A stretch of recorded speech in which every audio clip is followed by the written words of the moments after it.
আমাদের টাঙ্গুয়ার হাওর নামে যে এক্সপ্রেস ট্রেনটা যে চালু হওয়ার কথা ছিল, এই ট্রেনটা আপনারা দ্রুত চালু করে দেন।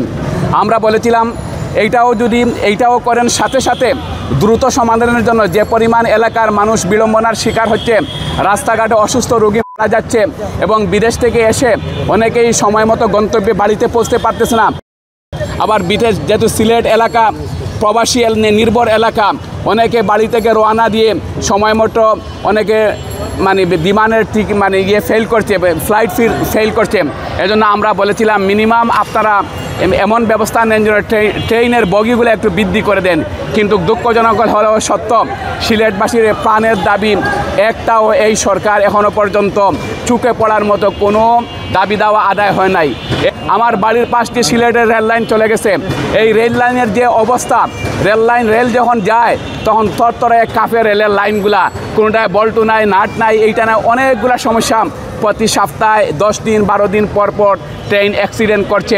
মানুষ আজকে ট্রেন চড়া একটা ফাঁদে পা দেওয়ার মতো অবস্থা হয়ে দাঁড়িয়েছে। কিন্তু এর কোনোটারই উপযুক্ত কোনো সংস্কার এই সরকার গ্রহণ করে নাই। আমরা আজকের যে আন্দোলন, এই আন্দোলন মিনিমাম আরও 1 মাস আগে ঘোষণা করা। আমরা প্রেস ক্লাবের সামনে দাঁড়িয়ে আজকের আন্দোলন ঘোষণা করেছিলাম। আজকে কমলাপুর থেকে শুরু করে একেবারে সিলেট পর্যন্ত এই আন্দোলন প্রত্যেকটা রেল স্টেশনে। আমরা আশা করছি আমাদের স্থানীয় এলাকার নেতৃবৃন্দের নেতৃত্বে আপামর জনগণকে সাথে নিয়ে আমাদের এই আন্দোলন চলমান। আমরা কমলাপুরও আমাদের কিছু ভাইরা দাঁড়িয়েছেন, আমরা এখানে দাঁড়িয়েছি।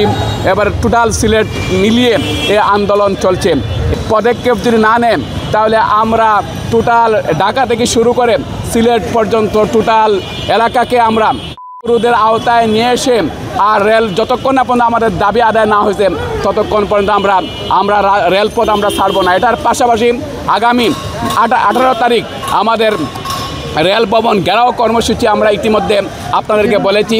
আমরা আপামর সিলেটবাসীকে সাথে নিয়ে, শুধু সিলেটবাসী নয়, সিলেটের জনগণকে সাথে নিয়ে আমরা প্রয়োজনীয় সিলেটের জনগণকে আহ্বান আমরা জানাবো, সবাইকে সাথে নিয়ে আমরা রেল ভবন আমরা ঘেরাও করব যতক্ষণ না পর্যন্ত আমাদের প্রাণের দাবি, আমাদের এই কর্মসূচিগুলো যতক্ষণ না পর্যন্ত যতক্ষণ পর্যন্ত আদায় না হয়েছে ততক্ষণ পর্যন্ত রেল ঘেরাও এবং রেল ভবন ঘেরাও এই কর্মসূচি আমাদের চলতেই থাকবে। এজন্য আমরা